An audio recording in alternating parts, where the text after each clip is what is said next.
वो लड़की बोलने लगती है कि मैं अंग्रेजी की छात्रा हूँ और मैंने कभी भी नहीं सोचा था कि मेरी मुलाकात यहाँ एक सीनियर से होगी। तो हमारा मेन कैरेक्टर बोलने लगता है कि मेरा नाम यांगचेन है। और जो लड़का होता है बोलने लगता है कि तुम मुझे, जो मेरी गर्लफ्रेंड है, उसको जल्द से जल्द पहुँचा दो। तो जो हमारा मेन कैरेक्टर होता है बोलने लगता है कि इसीलिए तो मैं शॉर्टकट ले रहा हूँ और इससे 5 मिनट बच जाएगा। लेकिन इससे वो लड़का काफ़ी ज़्यादा गुस्सा होने लगता है क्योंकि वो नहीं चाह रहा था कि जो उसकी गर्लफ्रेंड है वो अपने जो हॉस्टल है वहाँ पर पहुँच पाए। लेकिन जो हमारा मेन कैरेक्टर होता है वो उसको सही समय पर वहाँ पर पहुँचा जाता है और वो लड़की जो आंटी होती है उनको बताने लगती है कि मैं आ गई हूँ, तो आप गेट मत बंद करिए, मैं जल्द से आ रही हूँ। और लड़की वहाँ से चली जाती है हमारे मेन कैरेक्टर को बाय बाय बोलकर। और जो हमारा मेन कैरेक्टर बोलने लगता है कि ठीक है चलो अब हम चलते हैं। वो लड़का बोलने लगता है कि ठीक है मैं तुम्हें रीऑर्डर करता हूँ और बस तुम कार चलाते रहो। और जो हमारा मेन कैरेक्टर बोलने लगता है कि पता नहीं इस लड़की की क्या प्रॉब्लम है। और तभी हमारे मेन कैरेक्टर को सिस्टम के दौरान नोटिफिकेशन मिलता है कि आपको एक बेड रिव्यू मिला है, इसीलिए आपको रिवॉर्ड के रूप में एक मार्शल आर्ट टेक्निक दी जाती है। और हमारा मेन कैरेक्टर सोचने लगता है कि ये बेड रिव्यू मुझे कहाँ से मिला है। और फिर वो सोचता है कि मुझे ये बेड रिव्यू पक्का ही पीछे वाले बंदे ने दिया होगा। और वो उससे बार बार पूछने लगता है कि तुमने मुझे बेड रिव्यू क्यों दिया है। और लड़का बोलने लगता है कि बस तुम कार चलाते रहो और अंत तक चलो तो शायद मैं तुम्हें बता दूँ।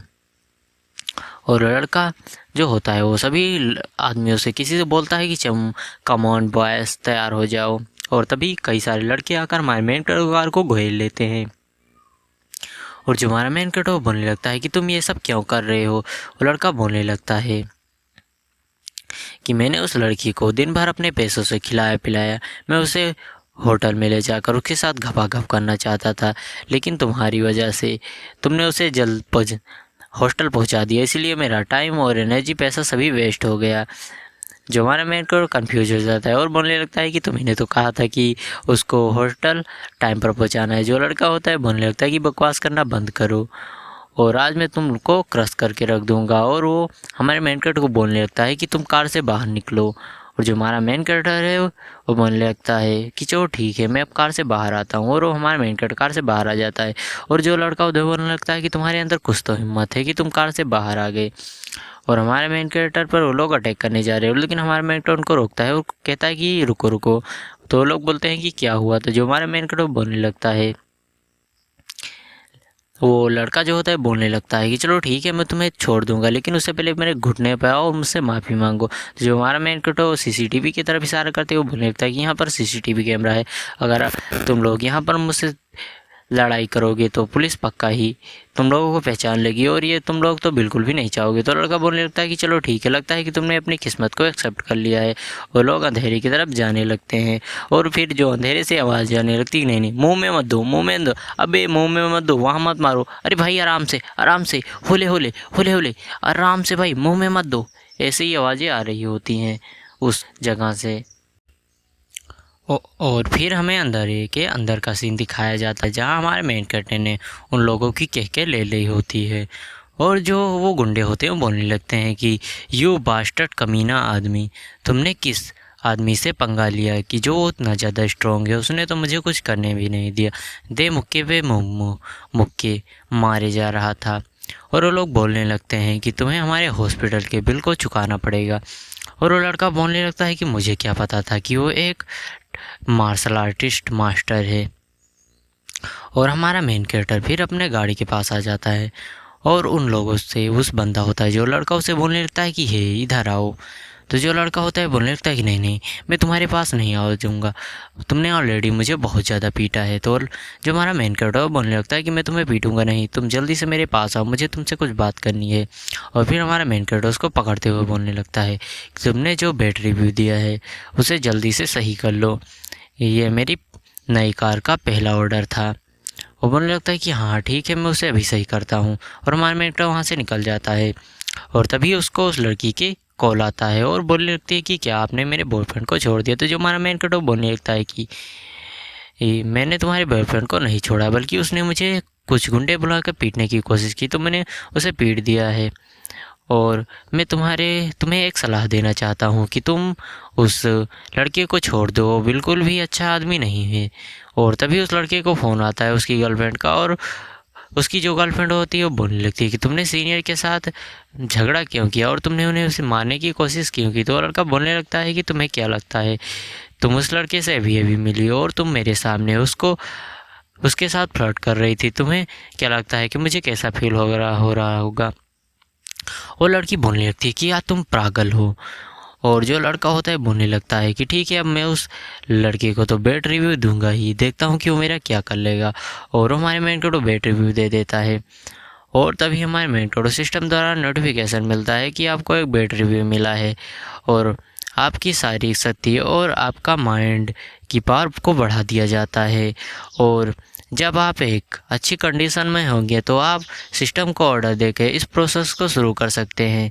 और हमारे मेन कैरेक्टर बोलने लगता है कि उस लड़के का धन्यवाद कि उसने मुझे बेड रिव्यू दिया इतने अच्छे रिवॉर्ड के लिए। और हमारे मेन कैरेक्टर अपने जो विला है वहाँ पर आकर अपने बेड पर लेट जाता है और सिस्टम से बोलने लगता है कि चलो ठीक है, अब इसको स्टार्ट करो। और जो सिस्टम होता है वो इस प्रोसेस को स्टार्ट कर देता है। और जो हमारे मेन कैरेक्टर के चारों ओर जो स्पिरिचुअल एनर्जी है वो काफ़ी तेज़ी से घूमने लगती है। और इस जो प्रोसेस होता है इसको कंप्लीट हो जाए, सिस्टम बोलने लगता है कि तुम अब घूमने के लिए तैयार हो, तुम जहाँ चाहो वहाँ जा सकते हो। और हमारे मेन कैरेक्टर को तभी अपने अंदर से काफ़ी ज़्यादा बदबू आने लगती है और वो बोलने लगता है कि ये तो लेजेंडरी मेरिडियन की सफाई है और अब मैं इस पृथ्वी पर सबसे ज़्यादा शक्तिशाली व्यक्ति हूँ।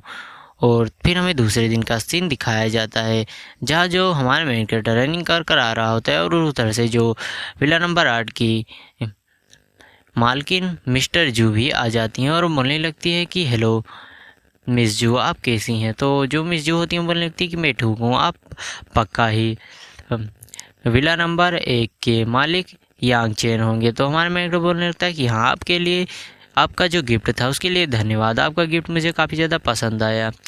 और वो बोलने लगता है कि रुकिए, मैं आपके लिए अभी कुछ करता हूँ। और हमारा मेन कैरेक्टर सोचने लगता है कि मैं क्या करूँ। और लड़की सोच रही होती है कि कोई शक नहीं कि ये एक बड़े परिवार का बेटा है और इसका बिहेवियर भी काफ़ी अच्छा है। और फिर हमारे मेन कैरेक्टर को याद आइडिया आता है कि जो मुझे इमोर्टल चाय की पत्तियाँ सिस्टम ने दी थी वो तो भी है ही, जो उससे एक टी बनाते हैं। और फिर हमारा मेन कैरेक्टर मिस जू के घर पर उस चाय को लेकर आ जाता है। और जो मिस जू होती हैं वो बोलने लगती हैं उनकी नौकरानी कि आप क्या मिस यांग, आप क्या क्यों आए हैं यहाँ पर। तो जो हमारा मेन कैरेक्टर बोलने लगता है कि मैं यहाँ पर जो मिस जू हैं उनके लिए गिफ्ट को लेकर आया हूँ और ये चाय की पत्तियाँ हैं मेरे पास जो कि मैं उनके साथ शेयर करना चाहता हूँ। जो मेड होती है वो काफ़ी ज़्यादा हैरान होती है, बोलने लगती है कि ओह टी। तो जो मिस जू होती हैं वो बोलने लगती हैं कि ठीक है, इसे जाकर बनाओ। तो जो मेड होती है वो कहती है ठीक है, मैं इसे जाकर बनाती हूँ। जो हमारा मेड को बोलने लगता है कि सॉरी, मेरे पास टाइम नहीं है, मुझे कार चलाने के लिए जाना है, इसीलिए मैं जा रहा हूँ, आप लोग इसे एंजॉय कीजिए। तो जो मिस जो होती है वो बोलने लगती है चलो ठीक है आप जाइए। और हमारे मेन कैरेक्टर वहाँ से जो चाय होती है उसको देकर बहुत ही तेज़ी के साथ निकल जाती है। और जो मिस जो होती हैं यही सोच रही होती है सीढ़ियों पर खड़े होकर कि लड़का कार को चलाता है, क्या एक अमीर बाप की औलाद नहीं है। और हमारे मेन वहाँ से निकल जाता है। और जो मिस जू होती हैं वो किसी ओल्ड मैन को इस टी के पत्ती को दिखाने को कहती हैं और जो उनकी मेड होती हैं वो उस टी की पत्तियों को लेकर निकल जाती हैं। और वो बोलने लगती हैं कि तुम बहुत ही ज़्यादा मिस्टीरियस हो। और फिर हमारा मेन कैरेक्टर आ जाता है और ये वही लड़की होती है जो कि 2-3 एपिसोड पहले हमारे मेन कैरेक्टर को मिली थी। और ये हमारे मेन कैरेक्टर से बोलने लगती है कि ओह तो तुम आ गए। तो और वो लड़की दरवाज़ा खोलकर बैठ जाती है और बोलने लगती है कि तुम्हें किसी लग्जरियस कार को लेना चाहिए, तुम इतनी नॉर्मल कार को क्यों ले लिए हो। और हमारा मेन कैरेक्टर कुछ भी नहीं बोलता और बोलने लगती है वो लड़की कि मैं काफ़ी ज़्यादा सेक्सी हो गई हूँ ना और मेरी टांगे और मैं काफ़ी ज़्यादा खूबसूरत लग रही। जो हमारा मेन कैरेक्टर बोलने लगता है कि तुम कुछ भी बकवास मत करो वरना मैं तुम्हें 100 में से 59 मार्क्स दूंगा। और जो वो लड़की होती है वो तो हमारे मेन कैरेक्टर के प्यार में एकदम से पागल हो चुकी होती है और वो काफ़ी ज़्यादा बकवास किए जा रही होती है, बोल रही होती है कि मुझे लगता है कि तुम्हारा बिल्कुल भी खड़ा नहीं होता, इसलिए तुम बिल्कुल भी ध्यान नहीं दे रहे हो। और वो लड़की बोलने लगती है कि क्या तुम मुझे किसी होटल में नहीं ले जाना चाहते। जो हमारे मेन कैरेक्टर होता है बोलने लगता है कि ज़रूर, तुम काफ़ी ज़्यादा खूबसूरत भी हो। और वो लड़की जो होती है बोलने लगती है कि मेरे पिताजी ने कहा था कि जैसे ही पैसे आ जाएंगे वो डील के लिए तैयार हो जाएंगे। और वो बोलने लगती है कि मुझे लगता है कि तुम बिल्कुल भी तुम्हारा खड़ा नहीं होता, क्योंकि इतनी सेक्सी लड़की के पास होने के बावजूद भी तुम बिल्कुल भी रिएक्ट नहीं कर रहे हो। लेकिन हमारा मेन कैरेक्टर उसको उतार देता है, बन लगता है कि तुम यहाँ से जाओ और कोई भी काम नहीं है। और फिर हमारा मेन कैरेक्टर एक और जगह पर आ जाता है जहाँ एक आदमी एक जो लड़की होती है उसको छेड़ रहा होता है और बोल रहा होता है कि तुमने मेरी साइकिल को क्यों करा। और वो जो लड़की होती है बोलने लगती है कि ड्राइवर मैं यहाँ हूँ, प्लीज़ मेरी हेल्प करो। और जो आदमी होता है वो अभी भी उस लड़की को परेशान कर रहा होता है, बोल रहा होता है कि तुमने मेरी साइकिल को तोड़ दिया है। और जो हमारा मेन कैरेक्टर होता है वो भी वहाँ पर आ जाता है और आदमी काफ़ी ज़्यादा परेशान कर रहा हो, तो बोल रहा था कि जब तक तुम मेरे पैसे नहीं चुकाओगी तब तक तुम यहाँ से जा नहीं सकती। और फिर हमारा मेन कैरेक्टर सीसीटीवी कैमरा की तरफ इशारा करते हुए बोलता है कि क्यों ना एक बार हम सीसीटीवी कैमरा को चेक करें, उसमें सभी चीज़ें क्लियर हो जाएंगी। और जो ये एपिसोड है यहीं पर ख़त्म होता है। अगर आप लोगों को वीडियो अच्छी लगी तो वीडियो को लाइक और चैनल को सब्सक्राइब जरूर कीजिए, क्योंकि एक वीडियो बनाने में काम नहीं। तो मिलते हैं अगले एपिसोड में, तब तक के लिए बाय बाय गाइस, सायनारा। मिलते हैं इसके अगले एपिसोड में।